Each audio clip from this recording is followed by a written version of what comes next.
అంతా కూడా సిపిఎస్ నుంచి పవన్ గారు ఫోన్ లైన్ లో సిద్ధంగా ఉన్నారు. పవన్ గారు నమస్కారం భరత్ గారు. నమస్కారం. మా ఉద్యోగ ఉపాధ్యాయుల సమస్య గురించి మీరు స్పందిస్తున్నందుకు ప్రత్యేక ధన్యవాదాలు తెలుపుతూ లైవ్ లో పాల్గొన్న జగదీష్ అన్న గారికి మరియు మధుసూదన్ రెడ్డి అన్న గారు, కట్కన్ రమేష్ అన్న గారికి, సదానంద్ గౌడ్ గారికి ధన్యవాదాలు తెలుపుతున్నాం. సార్ ఒక్కటే మా కోరిక ఏంటంటే సార్, తెలంగాణ రాష్ట్రంలో 2,60,000 మంది ఉద్యోగ ఉపాధ్యాయులు ప్రతి ఒక్కరు కూడా సిపిఎస్ బాధితులు సార్.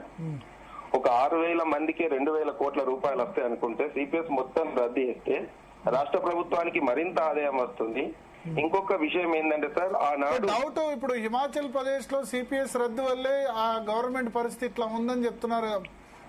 అది కరెక్టా కాదా? భరత్ గారు, ఇప్పటికి 5 రాష్ట్రాలలో సిపిఎస్ రద్దు అనేది జరగడం జరిగింది. అది కూడా కాంగ్రెస్ గవర్నమెంట్ ఎక్కడ అధికారంలో ఉంటే ఎక్కడెక్కడ ఛత్తీస్గఢ్, హిమాచల్ ప్రదేశ్, జార్ఖండ్, ఫస్ట్ రాజస్థాన్ లో చేశారు, తర్వాత ఛత్తీస్గఢ్, పంజాబ్, హిమాచల్ ప్రదేశ్, పశ్చిమ బెంగాల్, ఈ 5 రాష్ట్రాలలో ఆల్రెడీ పాత పెన్షన్ అనేది ఇప్పుడు తీసుకుంటున్నారు. పెన్షన్ పత్రాలు కూడా వాళ్ళకి జీపీఎఫ్ అకౌంట్ కూడా రావడం జరిగింది.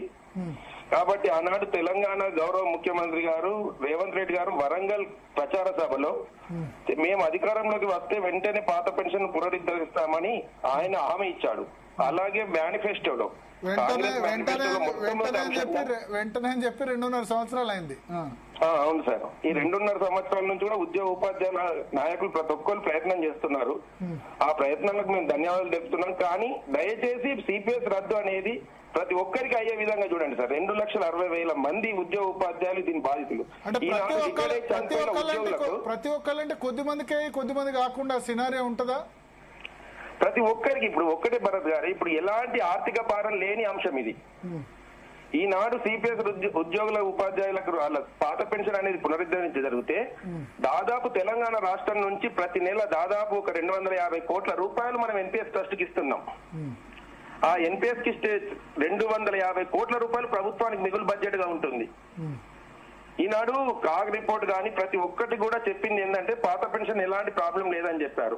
ఆనాడు ఉద్యోగులకు వచ్చే ఒక హక్కుగా భావించారు పెన్షన్ అనేది, ఏదో వాళ్ళకి భిక్షగా లేదు. ఆనాడు 1981 నకార కేసులో ఉద్యోగులు ఒక 30 సంవత్సరాలు చేసిన సేవకు వాళ్ళ గుర్తింపుకు వాళ్ళ జీవన వృత్తి తగ్గద్దు అన్న ఉద్దేశం కొద్ది పెన్షన్ అనేది రావడం జరిగింది. ఇప్పుడు అక్కడ ఆంధ్రప్రదేశ్ జగన్ హామీ ఇచ్చాడు, మాకు తెలియక ఇచ్చాము అని చెప్పి చేతులు ఎత్తేసారు. అల్టిమేట్ ఏంటంటే వీళ్ళకి అప్పులు రావాలంటే, ప్రభుత్వాలకు అప్పులు రావాలంటే ఈ పెన్షన్ ఇవన్నీ బెనిఫిట్ తగ్గించుకోవాలని కండిషన్స్ అవన్నీ మీకు చెప్పదు కాదు.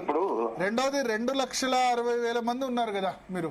అవును భరత్, 2,60,000 మంది అంటే సిపిఎస్ ఎంప్లాయీస్ అంటే 10 లక్షల మంది, 10 లక్షల ఓట్లు. అవును భరత్ గారు. మరి మీరు 2,60,000 మంది మన మీరు సిపిఎస్ ఉద్యోగుల తరపున మీరు గ్రాడ్యుయేట్ ఎన్నిక అభ్యర్థి పెడతారు, టీచర్ ఎమ్మెల్సీ అభ్యర్థి పెడతారు. మీ ఓట్లు మీరు వేసుకున్నారా? మీ ఒక నిమిషం నేను ఇక్కడ క్వశ్చన్ చేస్తున్నా. మీ ఓట్లు డబ్బులు ఇస్తే అమ్ముకున్నారు.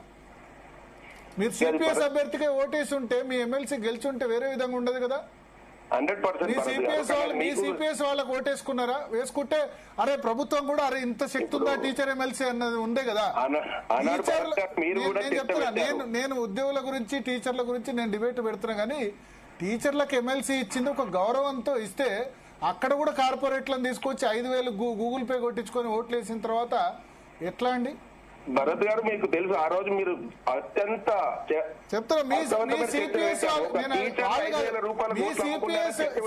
ఉద్యోగులు కలిసి మీరు క్యాండిడేట్ పెట్టుకుంటే 2,60,000 మంది ఉంటే, లేకపోతే సిపిఎస్ టీచర్లు అంతమంది ఉంటే మీ సిపిఎస్ టీచర్ అభ్యర్థిని మీరు గెలిపించుకోలేకపోతే మీ ఉద్యమంలో నిబద్ధత ఎంత? భరత్ గారు చెప్తున్నాను కదండి, ఇప్పుడు ప్రతి ఒక్కరు కూడా అంటే బాధ అనిపిస్తుంది. ఈనాడు చెప్పే ప్రతి ఒక్కరు కూడా 5,000 కోట్లు అమ్ముకున్న వాళ్ళు 5,000 జీవితాంతం పెన్షన్ వస్తున్నాయి కదా. గవర్నమెంట్ సిపిఎస్ టీచర్ గెలిచాడు ఎమ్మెల్సీ మిగతా వాళ్ళకంటే వీళ్ళు చాలా స్ట్రాంగ్ అని చెప్పి ఏ ప్రభుత్వంకైనా ఏం కావాలి? ఓట్లు కావాలి, అది కావాలి, అంతే కదా. కరెక్ట్ భరత్ గారు. ఇప్పుడు మేము ఒక్కటే అనేది ఆనాడు జరిగింది మీకు తెలుసు.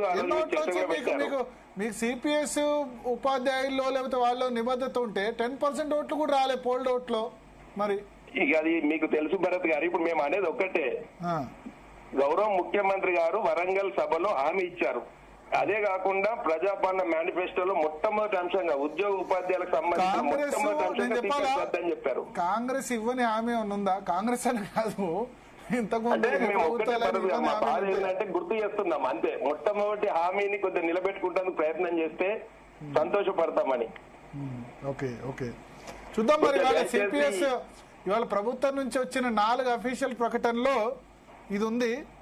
కానీ నేను ఒకటే తప్పు పెట్టుకోవద్దని చెప్తున్నా. ఉద్యోగులు ఉపాధ్యాయులు మీ డిమాండ్ నెరవేరాలంటే మీకు అన్ని ఓట్లు ఉన్నప్పుడు ఓటు అనే ఆయుధాన్ని కరెక్ట్ గా వినియోగించుకోవాలి. ఇంకొకటి ఏంటంటే ఎవరికి ఎమ్మెల్సీ పెట్టలే, ఓన్లీ టీచర్స్ కు మాత్రం ఎమ్మెల్సీ పెట్టారు. ఆర్టీసీ పెట్టలే, లేకపోతే మిగతా వాళ్ళకి పెట్టలేదు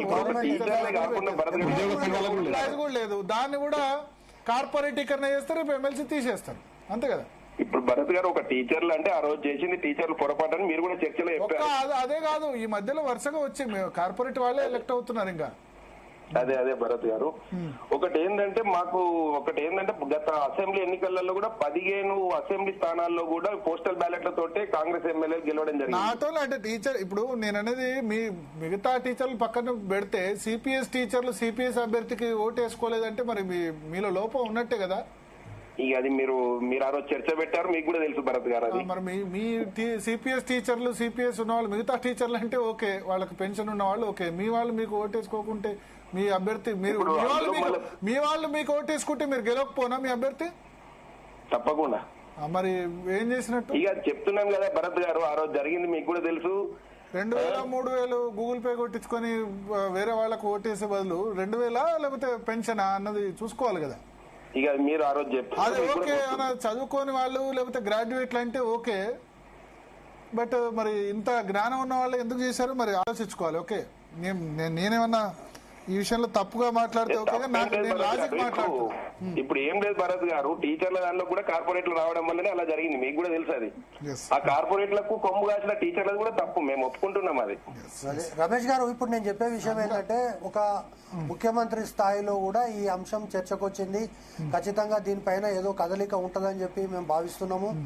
రాష్ట్ర జేఏసీ పక్షాన మీకు పూర్తి సహకారం ఉంటుంది.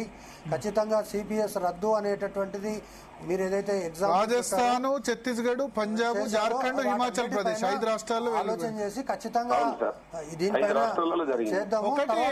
పవన్ గారు, నాకు డౌట్, హిమాచల్ ప్రదేశ్ లో మన 30% శాలరీస్ కట్ చేయడం దీని వల్లే అయిందని చెప్తున్నారు. మరి వాస్తవమా కాదా సిపిఎస్ ఇంప్లిమెంట్ చేయడం వల్ల అని అంటున్నారు?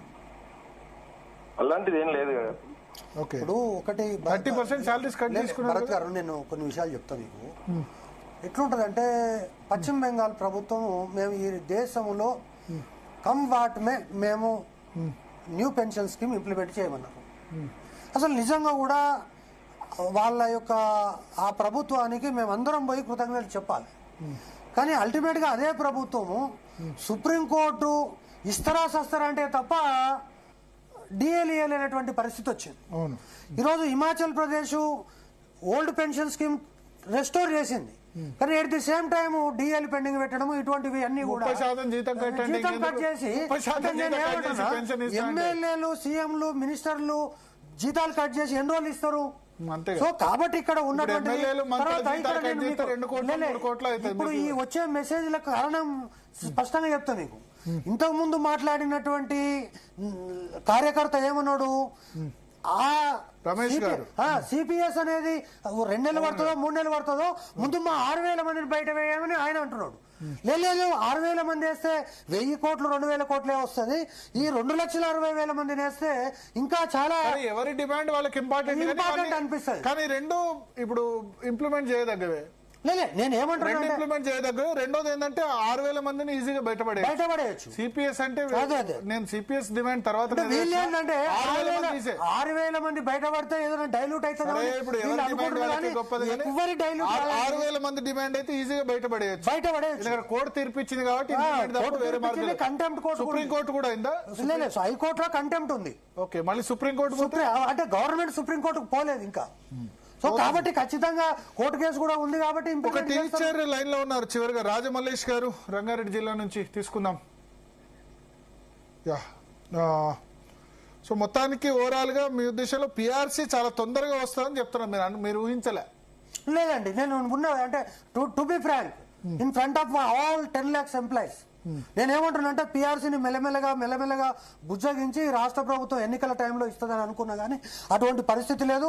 టుడే ఐఎమ్ వెరీ కాన్ఫిడెంట్ 3 నెలలు కాకపోతే 6 నెలలు కావచ్చు, కానీ ఖచ్చితంగా పిఆర్సీ అనేటటువంటిది 6 నెలల్లో ఈ రాష్ట్రంలో ఉన్న ఉద్యోగ ఉపాధ్యాయ కార్మికుల అందరి యొక్క సెల్ ఫోన్లో టింగు టింగు టింగు అని పడుతుంది అనేటటువంటి పూర్తి విశ్వాసం నాకున్నది. ఓకే రమేష్ గారు మ్యూట్ తీసేయండి సార్. ఎస్